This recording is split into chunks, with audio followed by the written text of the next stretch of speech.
What if I told you the real reason your home still feels cluttered has nothing to do with how much stuff you own? It's not about hoarding or mess, it's something sneakier. Something most people never notice until it's already taken over their peace of mind. Just ask Sylma. At 72, she downsized, donated, sorted, and still felt like her home was closing in on her. Until she stumbled onto these 10 organizing secrets. Especially number 4, the one no one warned her about, and the one that changed everything. You won't find these in typical decluttering videos. They're made for real life, real bodies, and real needs after 60. So if you're ready for a home that feels lighter without lifting heavy boxes, hit like and subscribe. These are the tips you wish someone told you years ago. Let's start. Sylma had just settled into her new place, a modest, sunlit home tucked along a quiet street in southern Ohio. After decades of raising kids, working long hours at the community clinic, and hosting noisy Sunday dinners, she was finally stepping into what everyone called her well-earned rest. With her husband gone and her children spread across 3 states, the big family house no longer made sense. She thought moving into a smaller space would be the answer. Fewer rooms, fewer things, fewer decisions. At least, that was the hope. But within weeks, the familiar feeling returned. The counters filled up again. That one kitchen drawer jammed shut with gadgets. Shoes lined the hallway like a silent parade. And the bedroom, meant to be her sanctuary, felt more like a storage closet for maybes and I might need this. Sylma couldn't figure it out. She had done everything right. She purged, donated, organized, even bought a fancy set of labeled bins from a home shopping channel. But the chaos crept back in, quietly, like fog rolling under a door. It wasn't the stuff. It was the system, or the lack of one. That's when she stopped looking at organization as something you do once and started treating it like something you build around how you live today. Not 20 years ago. Not for guests. Not for how her daughter might do it. But for her, now. This video is not about trends or perfect pantries. It's about what changed Sylma's space and, more importantly, what shifted in her thinking.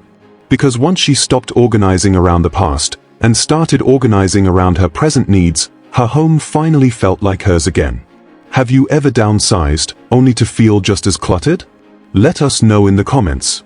You're not alone, and this might just be what you need to hear. Secret 1. Shift from storage to flow. For years, Sylma believed what many of us were taught. If clutter is a problem, the solution must be more storage. More bins. More shelves. More drawers.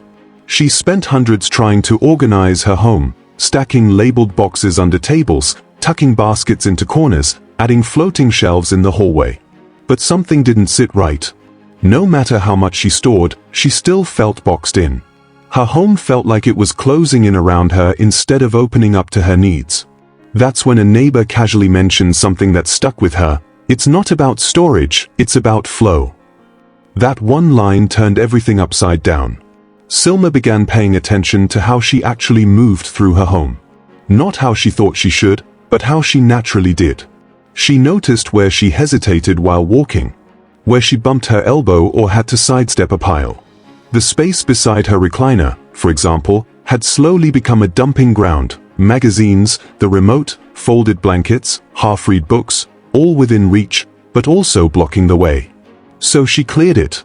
Not with a new shelf, not with a fancy organizer, just by removing friction. She relocated items based on flow, not habit. The blanket went into a nearby footstool with hidden storage. The remote was velcroed to the inside armrest. The stack of books? She pared it down to one and created a reading return tray across the room, making herself get up to swap titles. Suddenly, walking through her space felt easier. Lighter. Quieter. That tension in her shoulders, she hadn't even realized she was carrying it, began to melt away. Now, Sylma has one golden rule: if I can't walk through it without thinking, it's got to move. She doesn't ask, where can I store this? She asks, does this block my peace? For anyone watching, here's the takeaway: organizing isn't about making room for things. It's about making room for you to move, freely, safely, and without resistance. Before you buy another shelf, stand in the middle of your space and walk. Pay attention. What slows you down? That's where the real clutter is hiding. And that's where change begins. Secret 2. Organize by frequency, not by type. Sylma had a linen closet that could rival a hotel's. Towels in neat stacks. Spare sets of sheets. Tablecloths from every holiday. All labeled. All sorted. All untouched. Down the hall, in a cabinet near the kitchen, were her crafting supplies, yarn, scissors, glue sticks, buttons sorted by color. She had spent hours organizing these items by category, the way most of us were taught, put like with like. But here's the truth Sylma had to face. Most of what she organized, she never actually used. Her daily routine didn't involve a holiday tablecloth or lavender-scented hand towels. Yet those were the things easiest to reach. What she really used: the heating pad, the magnifying glass, her favorite pen and notepad, nail clippers, crossword books, those were scattered all over the house, stuffed into drawers and trays without any rhyme or reason. That's when she made a radical shift. Instead of organizing by type, she started organizing by frequency of use. She created 3 simple categories: daily, weekly, seasonal. Then she asked herself a question before putting anything away: when do I actually need this? Her daily items went into small baskets beside her favorite chair, in the drawer near the kitchen sink, or on a tray in the bathroom. Not perfect, not pretty, but practical. Weekly use items: her Bible study binder, certain kitchen tools, her pill organizer refills, got grouped together and placed in a hallway bin with an easy open lid. She labeled it weekly things. Seasonal items, holiday linens, summer fans, heating pads, extra greeting cards, were boxed up clearly and stored high or low, places she didn't need to reach often. What changed? Everything. No more rifling through drawers. No more bending to reach things daily. No more "I know I have it somewhere" frustration. Her space didn't just get more organized, it got more intuitive. She began to feel like her home finally knew her rhythm. And the beauty of this system? It grows with you. What you use daily today may become weekly next year. The system adapts as your life does. So ask yourself, not "what is this?" but "how often do I actually use this?" Because organizing by category creates pretty shelves. But organizing by frequency? That creates a life that flows. And if this tip made you rethink your drawers, just wait until you hear secret number 4. That's the one that almost made Sylma give up entirely, until something unexpected turned it all around. Secret 3, One-Touch Rule, modified for seniors. You've probably heard of the one-touch rule. Pick something up, and instead of setting it down again, put it away where it belongs. It's supposed to keep your home tidy with less effort.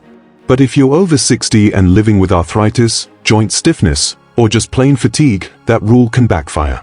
Sylma learned that the hard way. She tried it. She really did. The idea was simple. Every time she picked something up, a letter, a jacket, a dish, she would deal with it immediately. Mail was opened and filed. Coats were hung. Cups were washed and put away. But by mid-afternoon, she was drained. Not because the tasks were difficult, but because making constant decisions wore her out. She wasn't living in her home anymore. She was managing it. Policing herself. And when you're already tired, that kind of pressure builds up fast.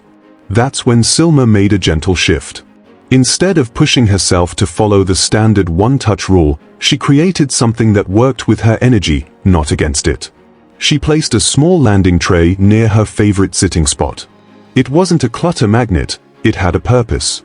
It was a pause button. A place where the in-between things could rest: unopened mail, receipts, that little flashlight she wasn't sure where to store, the ribbon from a gift she might reuse. Each evening, after her tea, she gave herself just 5 minutes to sort the tray. Not everything had to be dealt with, but a little progress was always made. Sometimes she'd throw things away. Other times, she'd put them where they belonged. And sometimes, she'd just decide they didn't matter after all. What this did was powerful. It removed the guilt. It gave her brain space. And it let her body rest when it needed to, instead of turning every movement into a must-do task. This isn't laziness. It's intentional living. It's recognizing that energy is just as valuable as time. And protecting it is part of aging wisely. If you've been beating yourself up for not putting everything away right away, give yourself permission to slow down. Try a landing tray. Try a 5-minute reset. Your peace of mind doesn't have to come from perfection. It can come from grace. And speaking of grace, what Sylma faced in secret number 4 nearly made her walk away from organizing altogether. But something unexpected changed everything, and it's something no one talks about. Secret 4. Eliminate invisible clutter zones. Sylma was ready to quit. She had decluttered drawers, pared down closets, labeled bins, and even reorganized under the sink. But somehow, her home still felt messy. Not dirty, just visually noisy. That low-level stress that hums in the background when things feel off, but you can't quite say why. Then one afternoon, she stood in the kitchen and looked around, not into drawers, but across flat surfaces. And it hit her. The real clutter wasn't hidden. It was right in front of her eyes. The kitchen counter had turned into a parking lot for unopened mail, grocery receipts, vitamins, and 2 pairs of glasses. The top of the microwave hosted paper napkins, a roll of tape, and a single serving of instant oatmeal from 2 weeks ago. Her bedroom dresser?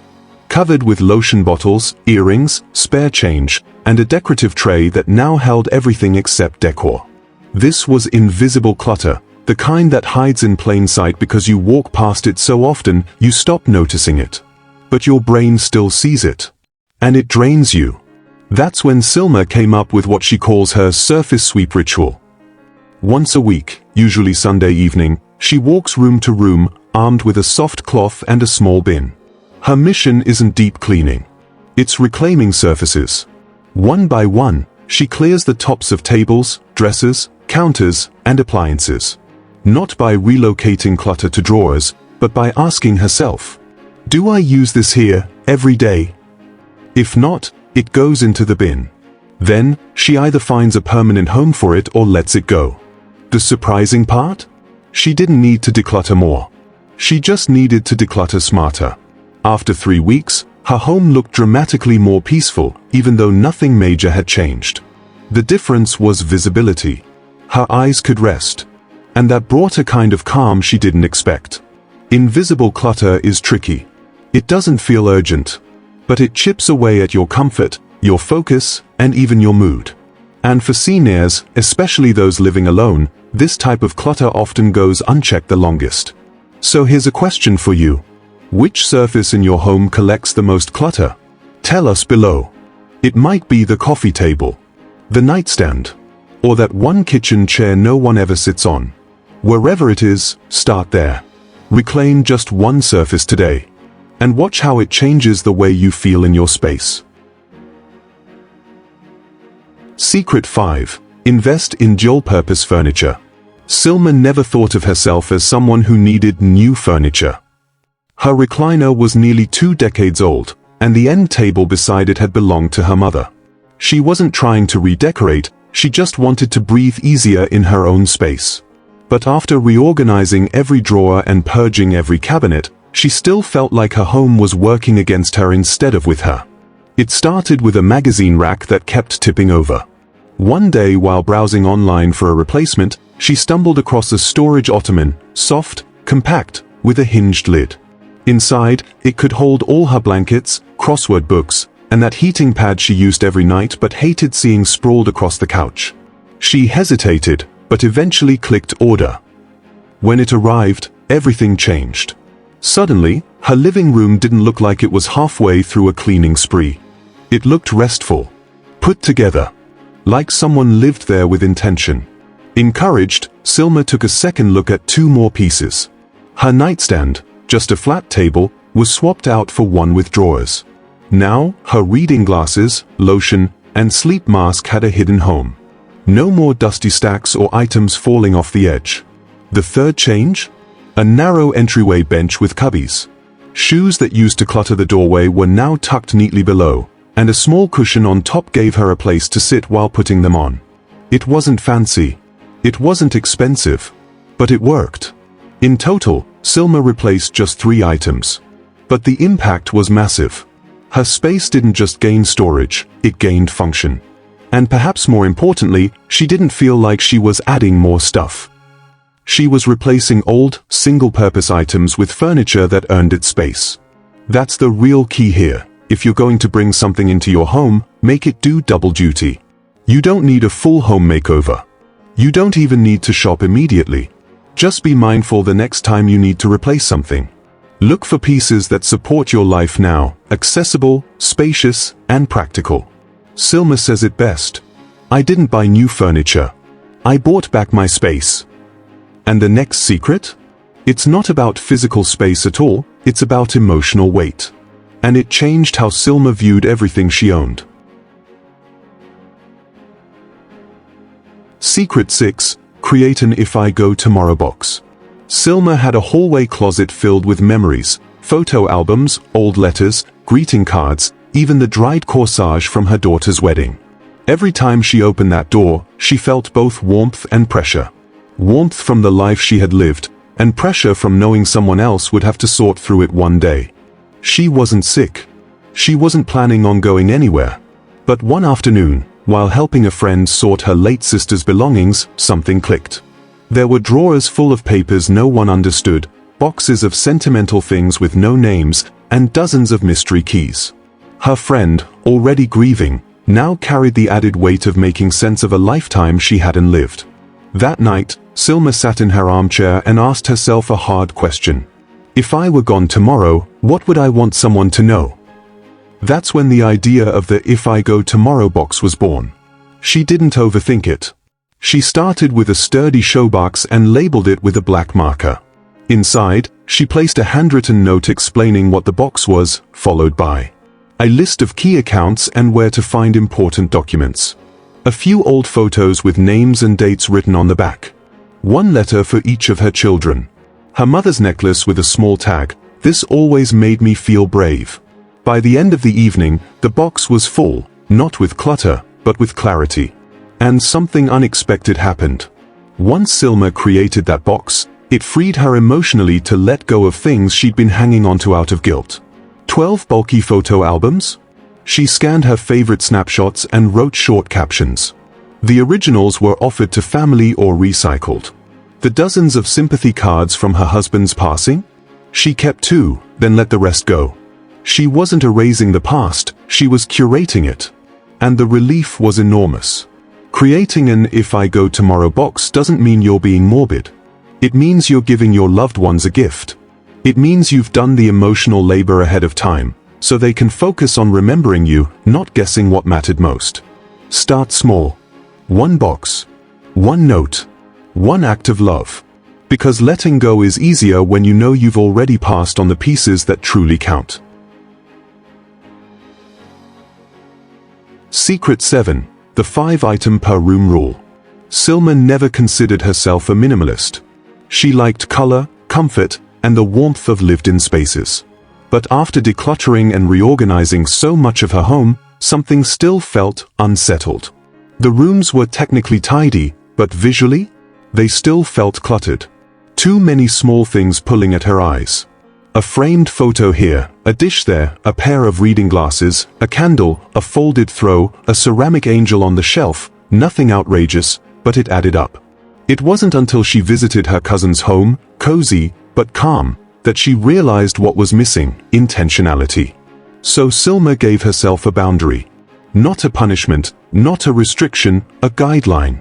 She called it the 5-item per room rule. Here's how it worked. Outside of functional furniture, like the couch or bed, each room could display 5 personal or decorative items, maximum. That meant 5 visible extras on any surface at one time. A vase, a book, a framed picture, a throw blanket, a lamp. 5. Not 10. Not 20. 5. At first, it felt impossible. Sylma walked into her bedroom and realized she had over a dozen small objects on her dresser alone.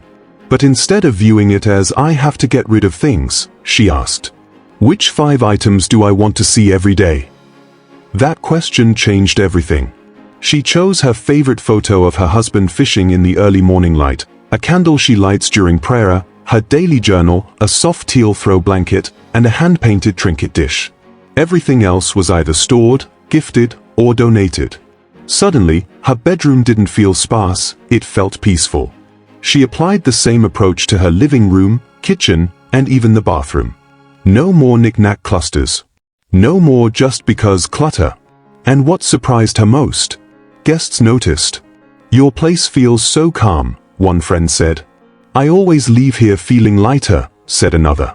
The 5-item rule didn't strip Sylma's home of personality, it helped her showcase what mattered most. Each item became meaningful, not just present. If you're someone who struggles with letting go, try shifting the question. Don't ask, "What should I remove?" Ask, "What 5 things deserve to stay visible in this room?" And as effective as that was, secret number 8 is the one that bought Sylma back her time. Every single week. And she swears by it. Secret 8, 10-minute weekly zones. Sylma was folding laundry one afternoon when a thought struck her, one that had been quietly sitting in the back of her mind for years. If something happened to me tomorrow, would anyone know what to do with all of this? She looked around her room. On the shelf were 12 photo albums, many unlabeled. In the nightstand were letters from decades ago, old receipts, and a drawer full of small trinkets only she knew the stories behind. Her heart sank, not from fear of dying, but from imagining her children burdened by the emotional and physical weight of sorting through it all. That evening, she pulled out a small storage box. Nothing fancy. Just a sturdy, simple container that she labeled with a single phrase. "If I go tomorrow." It started with one handwritten letter to her daughter, explaining where to find the will and medical documents. Then she added a list of key phone numbers, the location of her safety deposit box key, and a short note explaining the significance of a few heirlooms. Over the next week, she slowly placed in a few labeled photos with notes on the back. A birthday card she never got to give her husband. Her favorite recipe written in her own handwriting. A slip of paper with a prayer she read every morning. But something else happened. As the box filled, her home lightened. She felt more grounded, less haunted by the pressure to hold on to everything. The photo albums? She flipped through them one final time, selected her favorites, scanned a few into a digital folder for her family, and then let them go. That small box gave her emotional closure. It told her, "You've preserved what matters. Now let the rest rest." Creating an "If I Go Tomorrow" box isn't about being morbid, it's about being thoughtful. It's a final gift to your loved ones, clarity instead of confusion, stories instead of stress. And it's a gift to yourself too. So start your own. One note. One photo. One memento. Because peace of mind isn't just about tidy drawers, it's about knowing that, when the time comes, the story of your life will be told with love, not left to be sorted. Secret 9. Label the too easy to refill spaces. Sylma never meant to hoard anything. But over the years, her storage shelves began to tell a different story. Row after row of cleaning sprays, 3 open boxes of batteries, 5 bottles of dish soap, 2 dozen light bulbs in mismatched packaging. None of it looked messy at first glance. But over time, she realized something subtle but frustrating. She kept buying things she already had, simply because she couldn't see or remember what she had. It wasn't clutter. It was over-preparation. And it came from a good place. Like many older adults, Sylma grew up in a time when running out of something essential was a much bigger inconvenience. So she developed the habit of restocking just in case. But now, living alone with limited space, that habit was quietly eating up her storage and adding low-grade stress every time she opened a cabinet. That's when she tried something new, something shockingly simple. She printed a small label and taped it to the shelf that held her extra household items. It read, "Enough for 6 months." Then, she took inventory. Did she really need 6 cans of furniture polish? 3 lint rollers? 12 AAA batteries? No. She pared things down to what she truly used over a typical half-year period. Not what she might need, but what she actually used. Suddenly, the excess was obvious. And for the first time, so was the limit. The label wasn't just a visual reminder, It became a decision tool. When she was out shopping and saw a tempting deal on paper towels or bleach wipes, she asked herself, "Do I already have enough for 6 months?" If yes, she skipped it, without guilt. The ripple effects were huge. Her pantry breathed. Her utility closet had space again. And more importantly, she stopped feeling overwhelmed by invisible obligations to stock up. This strategy works because it removes the guesswork. You don't have to remember what's behind every door. You don't have to feel bad for not stocking up during a sale. The label sets the boundary and protects your peace. So if you're constantly finding duplicates of the same items in your home, take a closer look. Label the shelf. Set the limit. Reclaim the space. Sometimes, too much of a good thing is just too much. Secret 10. Morning Reset Ritual. Before the kettle even started to whistle, Sylma had already fluffed the couch cushions, folded the throw blanket, and rinsed her teacup from the night before. Not because she was obsessive, and not because she had the energy of a 30-year-old. But because somewhere along the way, she discovered that 3 quiet minutes in the morning made her entire home, and her mood, feel calmer all day. She calls it her morning reset ritual. Unlike traditional routines that require schedules, planners, or long to-do lists, this ritual is more about rhythm than rules. It's not about how she starts cleaning, it's about how she ends waking up. It's a gentle shift from sleep to intention. Each morning, before her first sip of tea, Sylma picks one room, just one, and gives it a soft reset. No deep cleaning. No scrubbing. Just enough to signal, this space matters. And so do I. Her living room is the usual target. She folds the throw blanket back over the armrest, tucks in the corners of the seat cushions, sets the coasters straight on the side table, and removes any cups or reading glasses from the night before. It takes 3 minutes, sometimes less. But by the time her tea is steeping, the room already feels welcoming. Other days, it's the kitchen, wiping the sink, putting away the drying rack, rearranging the fruit bowl. Or her bathroom, hanging the hand towel neatly, giving the mirror a quick swipe, straightening her lotion bottle and toothbrush. It might sound small, but to Sylma, it's a powerful reset. Because the first space you see when you start your day often sets the tone for everything else. She says, "I used to wake up and feel like my house was ahead of me, demanding, messy, chaotic. Now I wake up and feel like I'm already one step ahead." For seniors especially, this kind of gentle structure brings both peace and dignity. It's a way of maintaining independence without exhausting yourself. It's about touching your space in a loving way, so it welcomes you back with the same energy. You don't need a strict routine. You don't need to clean the whole house before breakfast. Just pick one room. Touch it with care. And let that small act carry you into a day that feels more yours. It's not about control, it's about confidence. And sometimes, 3 minutes is all it takes. Sylma didn't change everything overnight. There was no grand reveal, no dramatic before and after photo. Instead, her transformation was quiet, gentle, the kind of change that seeps in gradually, until one day, you walk through your front door and realize you feel relieved instead of tense. It's a Tuesday morning. The sunlight filters through her living room window, warming the fabric of her favorite chair. A soft blanket rests neatly over the armrest. A single book sits on the side table. Her coffee mug, clean and ready, waits in the kitchen. There's no pile of unopened mail.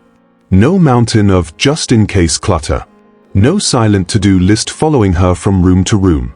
Her home doesn't look like a magazine spread, and that's exactly the point. It feels lived in, but not weighed down. Cozy, but not crowded. Peaceful, not perfect. What changed? Not her personality. Not her furniture. But her relationship with her space. Sylma says it best. It's not about having less stuff. It's about having fewer decisions. I finally walk into a room and know exactly what belongs, and why. Each of the 10 secrets she embraced wasn't about tidying for the sake of it. It was about designing a home that served her stage of life, one that supported her energy, her routines, her peace of mind. And it didn't take a full home makeover. It took small, smart shifts. Recognizing invisible clutter. setting boundaries for what stayed visible, creating gentle rituals that made her feel in control again. If you're watching this and something deep inside you whispered, "That's what I need," then trust that voice. Start small. Try one thing this week. If you're not sure where to begin, Sylma recommends secret number 4, the one that changed everything for her without lifting a single heavy box. You don't need to declutter your whole life at once. You just need to take one step toward a home that truly feels like yours. And if this video brought you any sense of calm or clarity, do us a small favor. Tap the like button. It tells us you're with us on this journey. Subscribe for more weekly wisdom, right here on Wise Aging Seniors. And share in the comments, which secret will you try first? Because the secret to an organized home after 60 isn't in the bins or baskets.